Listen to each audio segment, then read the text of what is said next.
today I want to talk about Fali.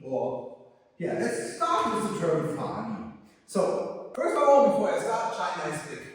Chinese martial arts in China is big. So, that means when you go to Shanghai or Hong Kong and you want to practice Taiji, you can practice Taiji in Shanghai and you can practice Taiji in Harbin. You have some good quality, you have bad quality, but in the end we all end up at the place where we belong. So, if you go to a, let's say, bad Taiji class and you do not feel comfortable because you think it's like not on the highest quality, then it's not your place. The same as if somebody just wants to move around their hand and they come to me, so they are not at the right place for themselves because it does not fit their expectations, or I do not fulfill their requirements as you want to interpret it.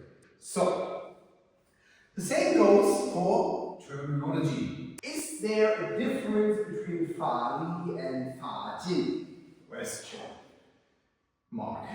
And before I answer that, I want to go back to a point which I mostly refer to, and this is Chinese martial arts are not made for teaching.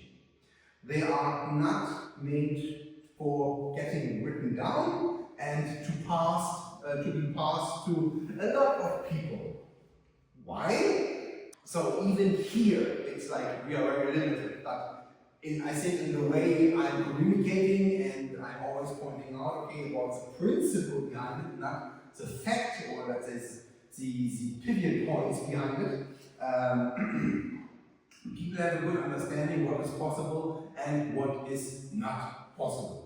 For example, in this TaijiQuan class, I try to emphasize, okay, the exercise itself, what you should feel by that, and what you can gain from that. So, one thing is not considered: your body size, your interpretation of a word with your own words, and many other factors.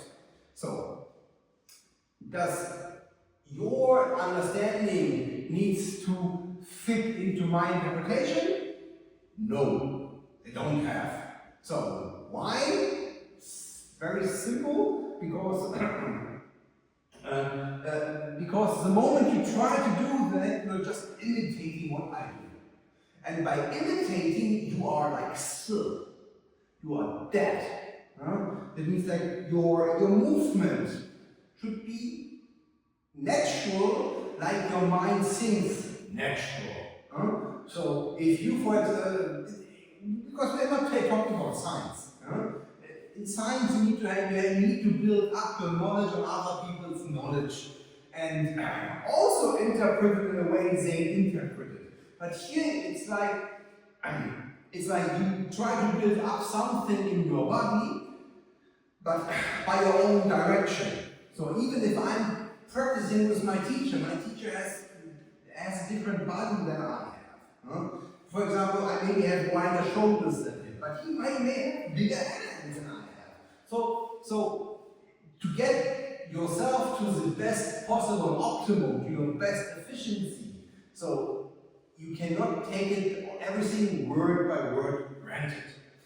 And now I can now go back to that point I want to make, and this is that when we talk about terms like Fali and Fajin, or Fajin, how you like to call it. Fajin is the more mysterious, Fajin is more like force and energy, power and energy, or power and force, if you want to translate it in this way. So, and if your teacher says, for example, oh, Fali is not good, you have to Fajin. Then maybe he wants to point out, okay, a specific way of stiffness is not good for you, so you have to loosen up a bit. Or it is, so I give you an example. Fali is there is no other purpose behind to say, okay, force transmission. Sending force, or sending energy, sending power, how you want to say. So, every kind of, let's say, force transmission, you can use Fali. So, if you want to say, okay, Fali is not good, you have to Fajin. Then maybe he wants to point out, okay, a specific way of stiffness is not good for you, so you have to loosen up a bit. Or it is, so I give you an example. Fali is is force transmission. The question is, how efficient is that? And if you have a teacher where from your opinion, you can learn a lot from, and he is pointing that out, it's not that the term itself is important. His intent with the term is important. For example, my teacher uses Fajin and Fali interchangeably. We mostly use the term Fali. But we are not saying, hey, Fali is wrong, Fajin is correct. We're saying it's the same thing. We say, okay, it's yin. It's like too stiff. So, for example, when I punch here, I rotate out, it's too stiff in the end.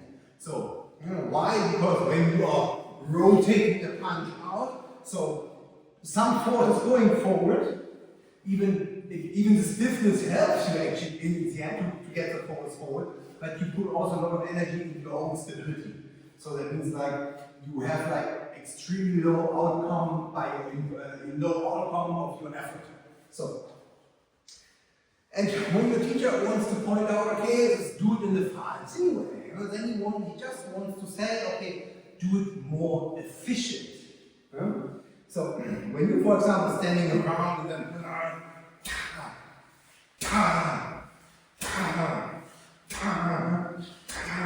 so this kind of swinging around, everyone can learn in 1 hour. Can take any person over 60 and you can teach him somehow to move like that.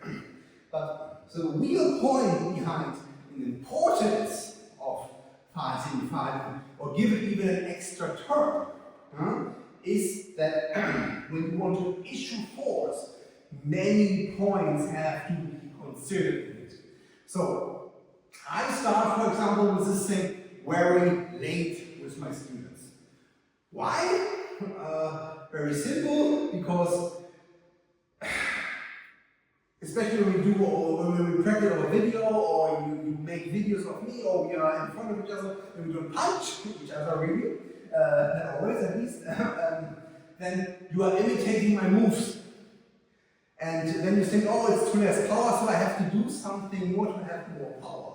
And this would be incorrect, because your input into your opponent is based on many things. And one point, yes, is your own force you initiate. The other point is how long can you hold the structure while pressuring. And the third point is how much you have to pressure, how much you have to hold, or let's say how much is the pressure potential of your opponent. So, for example, let's say I'm standing here and I punch like that. So, let's say my opponent sees my punch now, and even if I'm hitting him, he's moving a little bit out of the way. So that means out of my, let's say I put 100% in, and my outcome would be like 70% normally. If he moves away, that means like I have to adjust a bit. That means I lose force on my stability somehow, and the momentum moves with my opponent, and therefore the input into it would be like very low. That means so low that he would be still able to counter and be not affected by my punch. So that said, you have to consider all the points inside this one, and that frame makes the frame for your application, for your issuing, for your movement. So, for example, for us, or let's say for our German stuff, it's mostly okay. Now we want to stretch our joints. We want to create a big surface. That means like that the pressuring points or the pressuring factor on us will be transferred to the most widest surface. So, and a wide surface is a connected surface. That means like, so I can put myself like that and be very soft, but it means just that the force, for example, needs to take a little bit longer, or let's say will break sometimes. What I'm not be able to react to what's coming. So Sorry, because it's a weird topic, I have to jump from A to B to C. So that's that. So that means when we are practicing, we are stretching out and try to hold or stretch out our structure muscle. When we issue it, we do not issue it very fast forward, do not move towards very forward.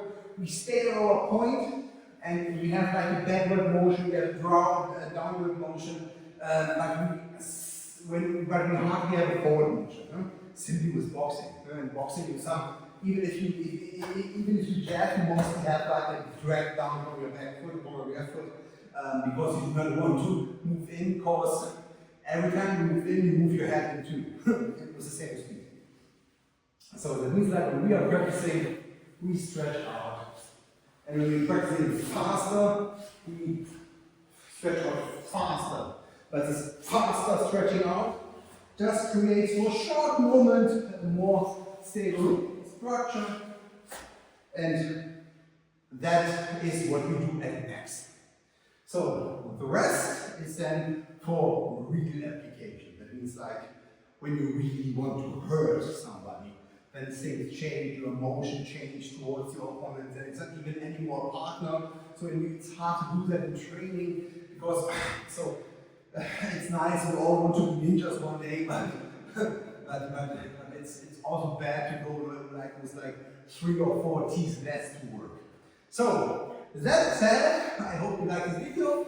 And if you want to find out more and listen to more videos of this German English, then feel free to sign up to our paper. Thank you.